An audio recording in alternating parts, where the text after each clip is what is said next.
Magandang araw po, si Mike Anyayahan ito. Ang topic natin ngayon ay paninindigan versus bukas na isipan. Palagi tayong humahanga sa mga taong may paninindigan. At ganun din sa paghanga natin palagi sa mga taong may bukas ng isipan. Ngayon, ang sitwasyon ay nagbabago. At may mga bagay na o may mga instances na ang paninindigan ay mas maigi sa gitna ng pagbabago. At may mga instances naman na ang pagbubukas ng isipan ay mas maigi kung walang nagbabago. Pero kailan natin malalaman kung ano ang dapat piliin sa pagitan ng paninindigan at bukas na isipan? Mahirap talaga ma-determine kung masyadong general yung usapin, at or theoretical yung yung approach. Dahil hindi natin alam kung ano yung konteksto. May konteksto na kinapapalooban ang ang paninindigan o ang bukas na isipan. Pero doon ako sa mas general para may guide tayo. At ako bilang isang Stoic, mayroong approach na ina-apply ako dito based sa Stoic principles. At yung Stoic principles na yon ay yung 4 cardinal virtues. Sa Stoicism, yung 4 cardinal virtues tulad ng justice, prudence or wisdom, courage, and temperance, yan yung may parang pinaka core at pinaka sandigan ng biases ng Stoicism, na yan ay yung yan yung 4 virtues na yan na hindi mo isasacrifice, hindi mo i-compromise. All else are indifferent, which means hindi good, hindi evil. Depende sa sitwasyon. Pero yung 4 cardinal virtues, whatever situation, hindi mo pwedeng i-compromise. Halimbawa, justice. Ano man ang sitwasyon, sa anumang panahon, justice prevails. Hindi mo pwedeng sabihin na, okay, let's do this at the expense of justice. Hindi. O kaya ay, ang hangarin mo ay injustisya. Mas lalo na, di ba? Hindi pwede. Sa wisdom, hayaan na natin yung pagiging yung pag-isip ng tama. Wag natin isipin kung ano yung tama at totoo. Di ba? Hindi pwede 'yon. Hindi pwedeng hindi pwedeng hindi tayo mag-isip ng matalinong paraan, di ba? Ito na ang piliin natin. Huwag natin piliin yung matalinong paraan. Kalimutan mo na ang karunungan. Hindi pwede yon, di ba? Courage, tapang, ay, huwag ka masya. Dapat maging duwag ka. Dapat, hindi ganon, di ba? Mahirap mahirap. Magpakaduwag ka. Huwag kang maniwala kay Mike Anyayahan na dapat matapang, na dapat malakas ang loob. Hindi. Panalo tayo kapag kaduwag ka pa. Hindi, ang tapang, courage, lakas ng loob, guts, hindi pwedeng hindi pwedeng mawala yan sa lahat ng action natin. Paano ka a-action, Madami mong plano sa buhay o sa anuman. Paano kang a-action kung wala kang courage na puro ka kaduwagan, di ba? So, hindi, kahit mismong mismong pag-decide, dapat meron kang tapang, di ba? So, wala kang i-compromise doon. temperance, no? So, yun na nga, paano ka rin a-action kung wala kang control sa sarili? Ibig sabihin, when you do something, you don't do something then. Ibig sabihin, pag ginawa mong buksan yung ilaw, ano yung hindi mo ginawa? Yung hindi pagbukas sa ilaw, di ba? Ganon. Laging may counter yan, no? So, halimbawa, ano yung ginawa mo? Ang tawag ito, pinatay mo yung yung makina. Ano yung hindi mo ginawa? Binuhay yung makina. So, ganun yan. May control ka sa sarili. Kung wala kang control sa sarili, wala kang temperance. No? So, may temperance ka na hindi gawin yung isang bagay para gawin yung isang bagay. Kaya, imposibleng wala kang temperance. So, hindi pwedeng wala yung apat na yun. At pag sinunod mo yung apat na yun, or consistent ka dun sa apat na yun, regardless kung ano pa man yung mga indifference, no? Iga-guide ka nun para pumunta ka sa tama at totoo. So, yun yung para sa mga Stoics, no? And then, sa usapin ng effectivity, ito yung problema, no? Minsan, meron tayong mga pinaplano sa buhay, no? Meron tayong mga dapat gawing desisyon, no? At yung desisyon natin, hindi ibig sabihin kung anong goal mo, yun ang tama. Halimbawa, dakila ang isang goal. Hindi pwedeng yung paraan mo para ma-achieve yung goal ay hindi dakila. Kasi sasabihin ng mga Machiavellian na, dakila naman yung goal eh. Di ba rin nang hindi dakila yung means. Importante ma-achieve yung goal. So, yun yung mga Machiavellian, di ba? Sa mga Stoics, baligtad. Hindi dapat i-compromise yung tamang gawain, no? Para lang ma-achieve yung sinasabing dakilang goal.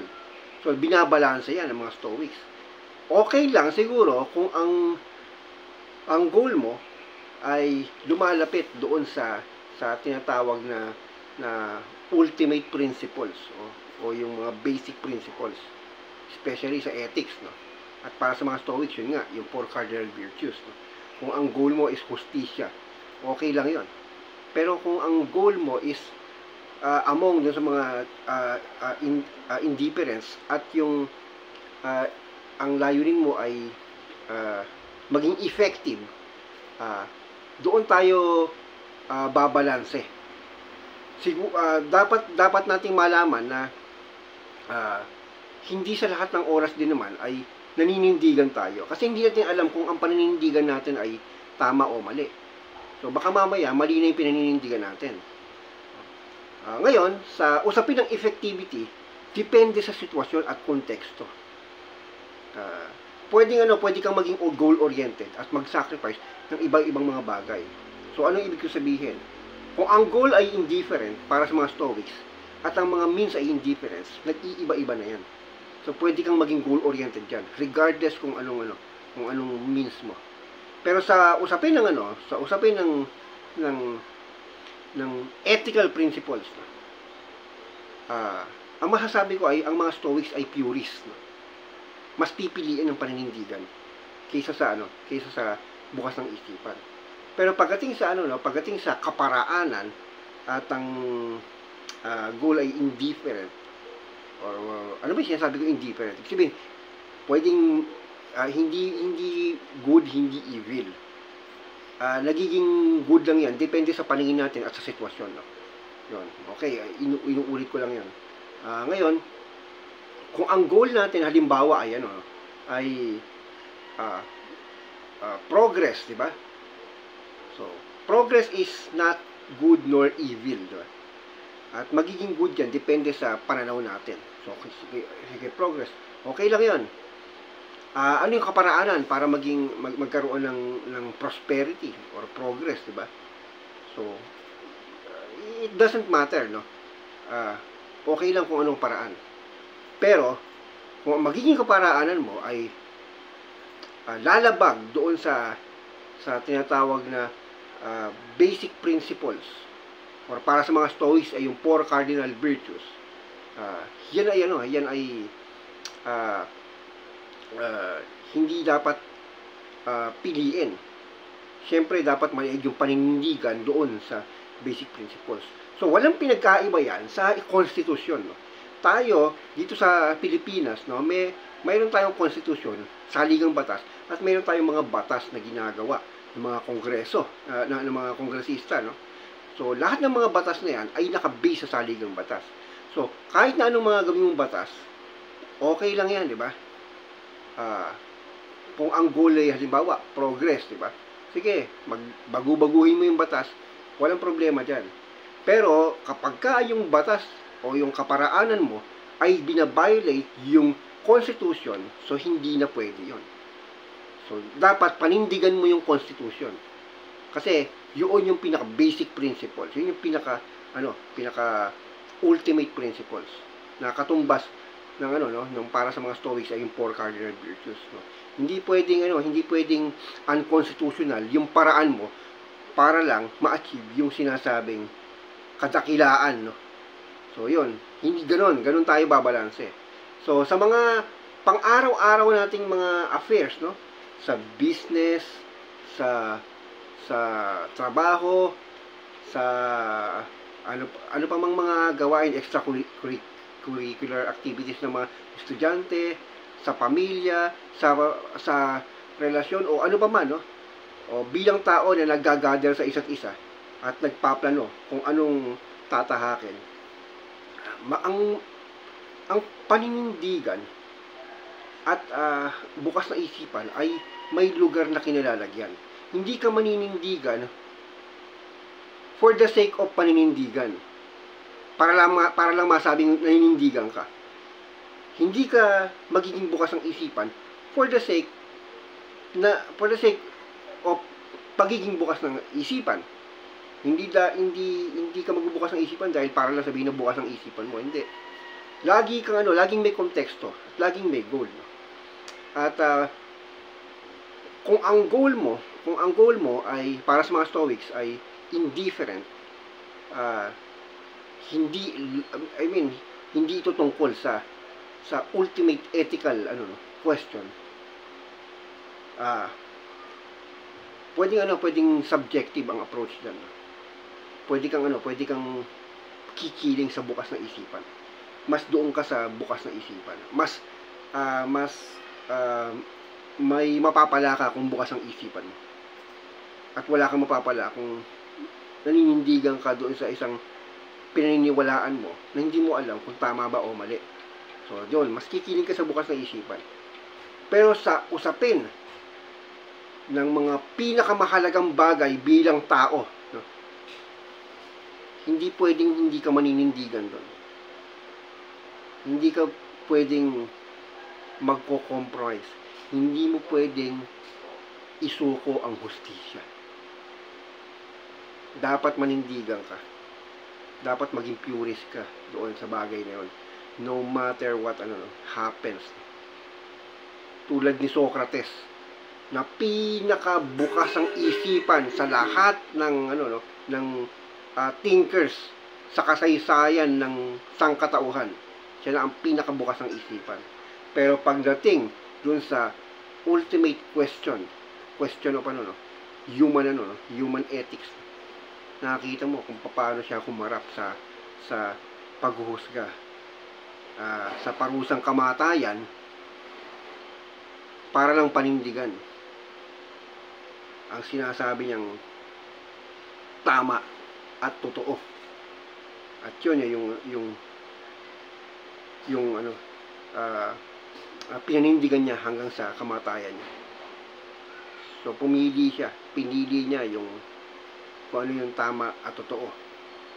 At yun ay yung tinatawag na virtue. So, para sa ating mga tao,